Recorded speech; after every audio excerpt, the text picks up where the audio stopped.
भवन से सुबह सुबह निकल जाते हैं और राह चलता कोई भी हो अपरिचित, यदि वो साधु है, यदि वो कोई वैष्णव है, यदि वो कोई भजनानंदी है, तो ठाकुर जी उसके पास चले जाते हैं और पास जाके पता क्या बोलते हैं, अरे तुम यहां डोल रहे हो? बोलो भैया कौन हो तुम? अरे जी सब बाद में पूछियो, हम तो यूं कह रहे तुम यहां घूम रहे हो, नंद बाबा तुम्हारी मां बात देख रहे हैं, नंद बाबा तुम्हारा इंतजार कर रहे हैं। किसी से भी? बोले काय को कर रहे हैं भैया इंतजार? अरे आपके काजे यशोदा मैया ने 56 भोग बनाए हैं और यशोदा मैया तो थाली सजा के बैठी है, आप घर जाओगे तब आपको प्रेम से प्रसाद पवाएंगे, फिर दक्षिणाओं देंगे। अरे जल्दी करो, देरी मत करो, जल्दी नंद भवन पहुंच जाओ। रोज 150 से 200 अपरिचित वैष्णव संत साधु नंद भवन आते हैं और सब आकर के कहते हैं यशोदा मैया आप हमारी प्रतीक्षा कर रही थी, लाओ प्रसाद पवाओ। यशोदा मैया बोली मैं, कौन ने कही आपसे? बोले आपको लाला बोल रहा हूं कि यशोदा मैया तो ये कह रही। यशोदा मैया जैसे तैसे पवा देती, दक्षिणा देती, रात में लाला से कहती चौरे लाला तू सबंते यूं क्यों कहते मैं प्रतीक्षा कर रही? मैया एक तो मैं अपने घर में सब तीर्थन को भेज दूं, ये संत महात्मा चलते फिरते तीर्थ है मैया, इनको जितना हो सके अपने घर बुलाना चाहिए, इनको प्रसाद पवाना चाहिए, या हमारे गोकुल में आवे वाले सब संतन को खोज खोज के मैं तो तेरे पास भेजूं ताकि तू ने रसोई घर में लगेगी, भोजन प्रसादी बनावेगी और बढ़िया संतन को पवावेगी, तो तेरे घर में सबरे तीर्थ आ जाएंगे मैया। ऐसा प्रेम। एक दिन ठाकुर जी के अब मित्र बन गए। कौन है मित्र? मधुमंगल, श्रीदामा, तन सुखा, मन सुखा, धन सुखा, सुबल, ये ठाकुर जी के मित्र हैं। एक दिन ठाकुर जी अपने सब मित्रन के संग बैठे और मित्रों के संग बैठे हुए ठाकुर जी बोले भैया कल से हम लोग सब यज्ञ करेंगे। मधुमंगल श्रीदामा बोले क्यों लाला यज्ञ क्यों करेंगे? अरे नंद बाबा रोज अग्निहोत्र करें, मैंने उनसे पूछी अग्निहोत्र करवे ते कहा हुए, तो नंद बाबा बोले अग्निहोत्र करवे ते मन चाही वस्तु प्राप्त हो जाए, अग्निदेव प्रदान करें। ठाकुर जी के सब सखा बोले लाला तू काहे को करेगो अग्निहोत्र? बोले अग्निहोत्र करेंगे, अग्निदेव को प्रसन्न करके कहेंगे हमारी सुंदर सी बहू आ जाए, बस हमारा ब्याह हो जाए। अग्निदेव की प्रतीक्षा कर, अग्निदेव को प्रतिष्ठान करेंगे। सब श्रीदामा मधुमंगल 3.5 वर्ष के ठाकुर जी, सोचो 3.5 वर्ष के ठाकुर जी, सखा कितने बड़े बड़े होंगे। नेक्से से सबरे सखा बैठ गए, सूखे पत्ता इकट्ठे करके अग्नि प्रज्वलित कर ली, सूखे पत्तान को चूरो बना के आपस में बांट लियो। ठाकुर जी आचार्य बन के बैठ गए और बोले सुनो मैं मंत्र बोलूंगा और जैसे ही कहूं स्वाहा सबरे डालियो, और नेक भी यदि तुमने चूक करी ना, नेक भी मैंने स्वाहा बोली और तुमने नहीं डालो तो फिर मोते मत कहियो, यदि तुम्हारी पत्नी कांडी आ जाए, एक हाथे लूली आ जाए, लंगड़ी आ जाए तो समय पर स्वाहा करना पड़ेगा। सब ग्वाल बाल बोले जो कहेगो लाला सो करेंगे, तू करवा। ठाकुर जी ओम स्वाहा, सब स्वाहा सब एक संग डालते। हे श्रीदामा तू देरी ते डाले, देख लियो लंगड़ी आ जाएगी तेरी बहू, अग्निदेव को प्रसन्न करो। इस प्रकार ठाकुर जी सब ग्वाल बालों के संग खेलते हैं। ग्वाल बाल बोले लाला यज्ञ तो है गयो, अब ब्राह्मणन को भोजन के काजे बुलाओ, यज्ञ के बाद ब्राह्मण भोज होना चाहिए। सोई ठाकुर जी अपने सब ग्वाल बालों की उंगली पकड़ करके पूरे गोकुल में जाते हैं, ब्राह्मणों के घर जाकर के कहते हैं आज नंद भवन में बढ़िया उत्सव भयो है, बढ़िया यज्ञ भयो है, भोजन के काजे शाम को आपको परिवार सहित आनो है। सबन को निमंत्रण दिया मैं। अब महाराज नंद भवन से जब निमंत्रण आता है तो ब्राह्मण लोग ब्राह्मणी से कहते हैं कि आज चूल्हा मत जलाना। क्यों? अरे नंद भवन में भोजन की सूचना मिलती है तो 3 दिन से भूखे रहते हैं ब्राह्मण। क्यों? इतना खवाएंगे नंद बाबा, इतना खवाएंगी यशोदा मैया कि पेट भर जाएगा, 2 दिन तक भूख भी ना लगेगी, इतना भोजन करना पड़े। ए ब्राह्मणी चूल्हा मत जलाई और सुन नमक को पानी और दे दे। नमक को पानी पी पी करके भूख बढ़ाते हैं अपनी। बोले शाम को जाएंगे और बढ़िया चकाचक महाराज 56 भोग पाएंगे। शाम का समय हुआ, सैकड़ों हजारों ब्राह्मण आकर के नंद भवन के बाहर खड़े हो गए। यशोदा मैया ने अटारी से जैसे ही देखा इतने सारे ब्राह्मण, यशोदा मैया उतर करके आई, बोली आओ भगवान पधारो, सबन को जय श्री कृष्ण, सबन को प्रणाम।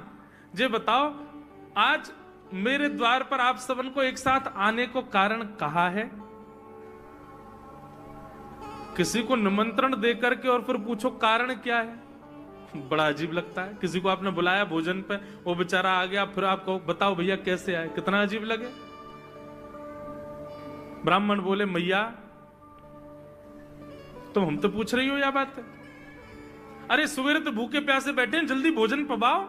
आपके यहाँ यज्ञ भयो, यज्ञ की पूर्ण आहुति की प्रसादी पावे आए हैं, और काई क्यों आए हैं? यशोदा मैया बोली कौन सा यज्ञ, कब भयो यज्ञ, कौन सी पूर्ण आहुति? ऐसा कछु ना भयो हमारे यहाँ, आप लोगन को कोई गलत जानकारी मिली है, कौन ने कही आपसे? ब्राह्मणों के नेत्रों में आंसू आ गए, बोले मैया एक तो हम सवेरे से भूखे, ऊपर से ब्राह्मणी से मना और करे आए कि तू चूल्हा मत जलाइयो। ब्राह्मणी भी बात निहार रही है कि डिब्बा में लेके आएंगे हमारे काजी भी भोजन। खाली हाथ गए तो ब्राह्मणी डांटेगी अलग। मैया तेरो लाला सवेरे सवेरे आयो और सब ग्वाल बालन के संग आके हमसे कह के गयो यज्ञ भयो, यज्ञ की पूर्ण आहुति में भोजन करवे सबन को आनो है, हम तो यही मारे चले आए। यशोदा मैया बोली या लाला ते कैसे बचूं मैं, पूरे दिना कम से कम 2-2.5 हजार लोगन को निमंत्रण ऐसे ही देते रहे। यशोदा मैया बोली आपकी व्यवस्था करूं, लेकिन पहले या लाला को तो देखूं मैं, है कहां ये? नंद भवन के पीछे बगीचा में ठाकुर जी अपने सब ग्वाल बालन के संग खेल रहे। यशोदा मैया गई, जाकर के बुलाए, ए लाला, ओ कन्हैया यहाँ पे आ। ठाकुर जी ने जैसी देखी यशोदा मैया बुला रही है, लेकिन यशोदा मैया के संग जे कौन खड़े हैं? ए श्रीदामा मधुमंगल। बोले हाँ ये तो सांची में आ गए सबरे ब्राह्मण, हम तो ऐसे खेल खेल में निमंत्रण दे के आए इनको। मैया बहुत मारेगी भैया, मैं अकेलो नहीं जाऊंगा, तुम भी चलो मेरे संग, यदि मुंह में एक थप्पड़ पड़ो तो तुम मुंह पड़वाऊंगा। मैया बहुत मारेगी आज। और मधुमंगल श्रीदामा जबरदस्ती उनको हाथ पकड़ के ठाकुर जी ले गए। हाँ मैया बता, कहा कह रही? अरे लाला जो जो बड़ो है तो जा रहा हो, तेरे उधमन की सल ना है पड़े। कहा कियो तेने? बोले कहा कियो मैंने। ये सब कौन है? मोह का पतो कौन है? मैं ना जानू मैया इन्हें। बोले जे सब रे ब्राह्मण है हमारे गोकुल के, और सब यूं कह रहे हैं तेने इनके घर जाके इनको सबन को निमंत्रण दियो, यूं कहीं हमारे यहाँ यज्ञ भयो आकर के आप सबन को भोजन पानो है। मैया तेरी सौगंध खा के कह रहा हूं, मुझको तो जीव ना पता इनको घर कौन सी गली में, झूठ बोल रहे हैं सब रे, मैंने निमंत्रण ना दियो। ब्राह्मण सब बोले मैया देखो कैसो सफेद झूठ बोल रहे हैं आपके आगे। मैया बोली सच बता तेने निमंत्रण क्यों दियो? तब ठाकुर जी बोले मैया बताऊं? बोले बता। बोले हम खेल खेल को यज्ञ कर रहे, वाह यज्ञ में सामग्री नहीं, वाह यज्ञ में मंत्र बोलवे वाले भी ना है, वाह यज्ञ में कोई ब्राह्मण भी ना हो, हम आपस में ही सब यज्ञ कर रहे। भाई यज्ञ के बाद ये मधुमंगल बोलो ब्राह्मण भोजन होना चाहिए, तो हमने इन ब्राह्मणों को न्योता दे दियो। मैया बोली अब ये ब्राह्मण आगे कहां पवाऊं? बोले मैया देख सीधी बात है, या में ज्यादा चिंता करवे की कोई बात ही ना है। जब बिना मंत्र के, बिना ब्राह्मणन के, बिना यज्ञ सामग्री के हमारो यज्ञ है सके, तो ऐसे ये भी खाली खाली दोना लेके बोलते हैं हाँ भाई रसगुल्ला बहुत बढ़िया बनो है, ये देखो ओ हो मोहन थार तो बहुत ही बढ़िया बनी है, सब्जी तो पूरी कितनी बढ़िया लग रही है, खाली पत्तल लगा दे, खाली दोना लगा दे, और भाव से ये लोग भी पाल लेंगे है क्यों भोजन, भाव को यज्ञ भाव को भोजन। ब्राह्मणों को बंधुओं गुस्सा, ठाकुर जी की लीला पे किसी को क्रोध नहीं आता, सब हंस जाते। पर यशोदा मैया आधी रात में रसोई बनाती है, सब ब्राह्मणों को पवाती है, और इतना बनाती है कि उनके घर भिजवाती है। मैया बोले लाला इतना काम करावे। बोले मैया तू बैठी बैठी ना मोटी है गई है, या हमारे मुंह को लगे, तू पूरे दिन लगी रहकर रसोई में कछु कछु बनाती रहकर। ऐसी ठाकुर जी की मधुर लीला। एक किसान था, बड़ा भोला भाला, अनपढ़ था, ज्यादा पढ़ा लिखा नहीं था, किसान अपने खेत में खेती कर रहा था, तभी एक महात्मा उसके खेत में आ गए और महात्मा आके बोले, भाई हमको कुछ भोजन प्रसाद पवाओ। किसान बोला, अरे महात्मा आए भैया, इनको प्रणाम करो। किसान ने उनको प्रणाम किया, प्रणाम करके महाराज उनको भोजन प्रसाद पवाया। कहा, महात्मा जी आप आए हैं, मुझे कोई गुरु मंत्र दे जाओ। महात्मा जी ने सुंदर गुरु मंत्र दिया, द्वादशाक्षर मंत्र दिया। बोले ये तो बहुत कठिन है, इतना कठिन नहीं, सरल सा दो। अष्टाक्षर मंत्र दे दिया। बोले ये भी कठिन है, कोई और सरल दे दो। महात्मा बोले कुछ नहीं, तुम इतना कृष्ण चंद्र बोल दिया करो बस। कृष्ण चंद्र बोले, हाँ इसी का नाम, जब यही तुम्हारा गुरु मंत्र है। इतना भोला बेचारा याद करने लगा, उसको याद ही नहीं होवे कृष्ण चंद्र कृष्ण चंद्र कृष्ण चंद्र। अब भूल ना जाऊं इसके लिए बोलता रहता था 24 घंटे, कृष्ण चंद्र कृष्ण चंद्र कृष्ण चंद्र। अपने खेत में हल जोत रहा था, कृष्ण चंद्र बोल रहा था। इतने में उसकी पत्नी आ गई, अरे सुनो तुम्हारे लिए भोजन लाई हूं, जल्दी कर लो। बोले कृष्ण चंद्र कृष्ण चंद्र कृष्ण चंद्र। पत्नी पीछे लग गई, पीछे, भोजन तो कर लो, रोटी तो खा लो, ठंडी हो जाएगी। बोले अरे तू पीछे मत पड़, मैं भूल जाऊंगा, गुरुजी ने मंत्र दिया मुझको। पत्नी बोली, अच्छा एक काम करो, आप भोजन कर आओ, तब तक आपके नाम को मैं रट लेती हूँ, मैं उसको संभाल लूंगी, पर जैसे आप आओगे फिर आपको सुना दूंगी, आप कर लेना। वो ठीक है। बोले क्या बोलना है? बोले कृष्ण चंद्र।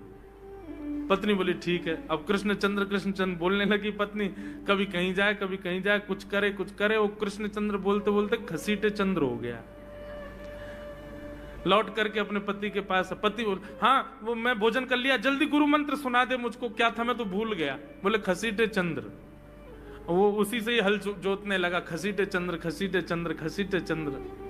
आकाश में वैकुंठ में बैठे हुए वैकुंठनाथ भगवान प्रसन्न हो गए और प्रसन्न होकर बोले, लक्ष्मी जी हम जा रहे हैं। बोले कहां? बोले एक किसान का उद्धार करने जा रहे हैं, उसको वैकुंठ लेके आएंगे। लक्ष्मी जी बोली, आपका अशुद्ध नाम बोल रहा है वो, आपका अशुद्ध नाम उच्चारित कर रहा है वो, और आप कह रहे हो कि इसका कल्याण करूंगा मैं। ठाकुर जी बोले, देखो नाम भाव कुभाव अनख आलसहु, नाम जपत मंगल दिश। नाम कैसे भी जपे कोई दोष नहीं है, बस भाव मेरे प्रति होना चाहिए। वो नाम भले ही गलत जप रहा है, लेकिन उसके हृदय में तो मैं ही हूं ना। और एक बात बताऊं लक्ष्मी जी आपको। बोले क्या? बोले ये घसीटे चंद्र अशुद्ध नहीं है, मेरा नाम है ये भी। बोले क्यों? बोले जब हम छोटे थे तो बाल लीला कर रहे थे ब्रज में, यशोदा मैया खूब नहलाती धुलाती और बढ़िया सुंदर श्रृंगार करती, लेकिन हम पूरे नंद भवन में घुटमुन चल चल के कभी नीचे लुढ़क करके कभी ऊपर गिर के सब माला तोड़ लेते, अस्त व्यस्त वस्त्र कर लेते, घुंघराले केशों की ऐसे भुज्जा बना लेते, ऐसा रूप बना लेते। यशोदा मैया बोली, आओ मेरे खसीटे चंद्र, सुबह कृष्ण चंद्र बना के भेजती हूँ, खसीटा चंद्र बन के आता है शाम को। तो बोले तब यशोदा मैया ने हमारा नाम रखो खसीटे चंद्र, तो इसलिए शुद्ध नाम है। तो ठाकुर जी के बहुत सारे नाम हो गए, कनुआ, गोपाल, गोविंद, माधव, कन्हैया। यशोदा जी का प्रिय नाम है कन्हैया। मैया लाल जी को इसी नाम से पुकारती है।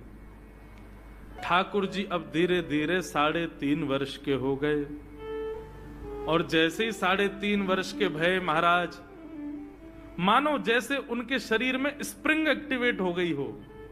इतना ऊधम मचाते हैं, इतना ऊधम मचाते हैं, पूरी गोकुल की नाक में दम कर रखा ठाकुर जी ने। यशोदा मैया ने लाल जी को नूपुर पहना रखे। सवेरे जैसे ही ठाकुर जी उठते हैं, नूपुरों की आवाज आती है तो यशोदा मैया तुरंत रसोई घर से दौड़ के जाती है लाला के पास। लेकिन ठाकुर जी इतने चतुर हैं, यमुना तट पर जाते हैं और नूपुरों में बालू भर लाते हैं कि कल नूपुर आवाज नहीं करेंगे, सुबह उठ के हम घर से भाग जाएंगे कहीं और, मैया को पता ही ना चलेगी। ऐसा उधम मचा में। अब ठाकुर जी वो लीला कर रहे हैं जिस लीला पर देवताओं को भी विश्वास नहीं हो रहा है। ऐसी लीला ठाकुर जी कर रहे हैं कि किसी को भरोसा ही नहीं हो रहा कि जगत नियंता जगदाधार ये कर सकता है। बोले ठाकुर जी क्या करते हैं? बोले ये मत पूछो क्या करते हैं, यूं कह रहे हैं क्या नहीं करते। जो माता पिता अपने बालकों को बहुत ऊधमी समझते हैं, बहुत बड़ी कृपा है ठाकुर जी की कि आपके घर ठाकुर जी जैसे ऊधमी बालक नहीं है। ऊधमों के सिरमौर हैं ठाकुर जी। कैसा उधम मचाते हैं। नहा धो करके ठाकुर जी सवेरे तैयार होते हैं, सबसे पहले गैयाओं के पास जाते हैं। मैया कहवे लाला नहा धो के सबसे पहले गैयान को प्रणाम करवे जा, गैयान को स्पर्श कर फिर कछु करियो। ठाकुर जी गैयाओं को प्रणाम करने जाते हैं। जैसे ही देखते हैं कि कोई गैया बैठी है, सो ठाकुर जी कहें अरे अरे मैया या गैया को आलस आ गयो, या को आलस दूर कर दूं। सो बैठी हुई गैया के ठाकुर जी सींग पकड़ लेते हैं और सींग पकड़ करके अपनी ओर खींचते हैं, दूसरी तरफ से सींग बलराम जी पकड़ लेते हैं। अब ऐसे सींग पकड़ करके ऐसे ऐसे गैया के सींग हिलाते हैं। अब बैठी रहती गैया थोड़ी देर तो कोई बात नहीं, जैसे जोर जोर से हिलाना प्रारंभ करते हैं सोई गैया खड़ी हो जाती है, और जैसी गैया खड़ी होती ठाकुर जी लटक जाते हैं सींगों से। अब ठाकुर जी को तो बढ़िया झूला बन गया, गैया की सींगन पे झूल रहे हैं। थोड़ी देर तो गैया इधर से उधर ठाकुर जी को झुलाती रहती है, लेकिन थोड़ी देर बाद जैसे ही ठाकुर जी की पकड़ कमजोर होती है, गैया को पता चल जाए कि अब लाला गिरवे वारो है, तो गैया भी इतनी चतुर कि वो गोबर में ही जाके खड़ी हो गए। ठाकुर जी के ने आगे को चल, मैं गोबर में है जाऊंगो। गैया के ना अब तो मैं यही खड़ी रहूंगी, तुम गोबर में ही गिरो। और सोई ठाकुर जी को हाथ छूट जा, मैया मैया बचाइयो, देख जे गैया मुंह को गोबर में फेंक रही है। अब मैया जब तक बचावे आवे तब तक तो लाल जी के हाथ छूट जाएं और ठाकुर जी गले गले तक गोबर के ढेर में जाके गिर जाएं। पर यशोदा मैया निकाले, कितनों सजाए लो, कितनों ए लाला तू वैसे ही कारो, ऊपर ते मैं तो को बढ़िया सुंदर बना के रखूं, लेकिन तू घूम फिर के गोबर में ही आके चौ खेले। मोकू तो लगे तू पूर्व जन्म को सूकर दीख है। ठाकुर जी मंद मंद मुस्कुरा रहे, हाँ मैया जे बरा भगवान को अवतार भयो ना, जाने पृथ्वी की रक्षा करी हिरण्याक्ष थे। मैया बोली हाँ वो मैं ही तो हतो, मैं जय जय हूं मैया, वो बरा भगवान ही जय जय, वही जय जय तेरे यहाँ लाला बन के आयो है। यशोदा मैया के बातन ने मत बनाए कर, नेक नेक बड़ो है क्यों बोल वो सीखो, ऐसी बात बनावे, जय जय बोले अपने आप पे, नावे धोवे है ना है, मोह पहुंचे ना है, मैं जय जय हूं। ऐसी मधुर लीला ठाकुर जी कर रहे हैं। आकाश में 33 कोटि देवता ये लीला देख करके अपने नेत्रों पर विश्वास नहीं कर रहे, ऐसे मधुर ठाकुर जी। एक दिन नंद भवन में गैया ब्याह गई। जैसे ही गैया ब्याई, ठाकुर जी जैसे ही गैया ब्याती है ठाकुर जी वहीं खड़े हो जाते हैं। और बंधुओं शास्त्रों में आज्ञा है कि गाय जब ब्याह रही हो, बछड़े को जन्म दे रही हो या बछिया को जन्म दे रही हो, उस समय गैया जो होती है वो दो मुखी हो जाती है। एक मुख तो सामने है, और जब जन्म देती है तो बछड़ा या बछिया उसका मुख जब बाहर आता है तो दो मुखी हो जाती है। ऐसी दो मुखी गैया की जब आप परिक्रमा करते हो तो पूरे ब्रह्मांड की परिक्रमा का फल प्राप्त होता है। तो ठाकुर जी का नियम है, नंद बाबा की उंगली पकड़ के खड़े रहे, जैसे ही गैया ब्यावे वारी हो तो वाको सहलाते रहे, जैसे ही गैया ब्यावे वारी हो, जैसे ही बछड़ा बाहर आवे सोई ठाकुर जी वाकी परिक्रमा कर ले, परिक्रमा करके दंडवत